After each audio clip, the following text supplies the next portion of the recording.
જમ્મુ અને કાશ્મીરના પહેલગામમાં આતંકવાદી હુમલા બાદ ભારત પાકિસ્તાને ચોતરફથી ઘેરી રહ્યું છે. ધીરે ધીરે પાકિસ્તાન લાચારી તરફ ધકેલાઈ રહ્યું છે. તો આ બાદ પણ ભારતે કાર્યવાહી ચાલુ રાખતા પાકિસ્તાન ફફડી ઉઠ્યું છે. તો પાકિસ્તાન વિરુદ્ધ કોઈ મોટી કાર્યવાહી થવાની આશંકાએ પાકિસ્તાનમાં ડોક્ટર અને મેડિકલ સ્ટાફની તમામ રજાઓ રદ કરી દેવામાં આવી છે અને એમ્બ્યુલન્સને એલર્ટ પર મૂકવામાં આવી છે. તો પાકિસ્તાનમાં ડરનો અહેસાસ સમજવા માટે આ કિસ્સો પૂરતો છે. તો બીજી તરફ જેલમ નદીનું જળસ્તર વધતા પૂરનું એલર્ટ પણ જાહેર કરવામાં આવ્યું છે. તો અઠિયાનો બાલા ક્ષેત્રમાં પૂરની સ્થિતિના પગલે ઇમરજન્સીની સ્થિતિનું સર્જન થઈ રહ્યું છે. તેવામાં ગારી દુપટ્ટા મઝોઈ મુજરાબાદમાં અફરાતફરીનો માહોલ સર્જાયો છે. તો આ મામલે નાગરિકોને મસ્જિદોમાંથી સતત ચેતવણીઓ આપવામાં આવી રહી છે કે મહત્વનું છે કે ભારત દ્વારા પાકિસ્તાન સામે કાર્યવાહી કરવાની સાથે જમ્મુ અને કાશ્મીરમાં છુપાયેલા આતંકવાદીઓ વિરુદ્ધ પણ સઘન કાર્યવાહી કરવામાં આવી રહી છે. તેમને વીણીને દબોચવામાં આવી રહ્યા છે અને સાથે જ તેમના નિવાસસ્થાનોને ધ્વસ્ત કરવાની કામગીરી પણ કરવામાં આવી રહી છે.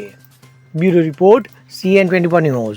હવે જુઓ દેશ દુનિયાની તમામ ખબરો તમારી આંગળીના ટેરવે. ઉઠાવો મોબાઈલ અને Google Play Store પરથી ડાઉનલોડ કરો અમારી CN24 ન્યૂઝ મોબાઈલ એપ.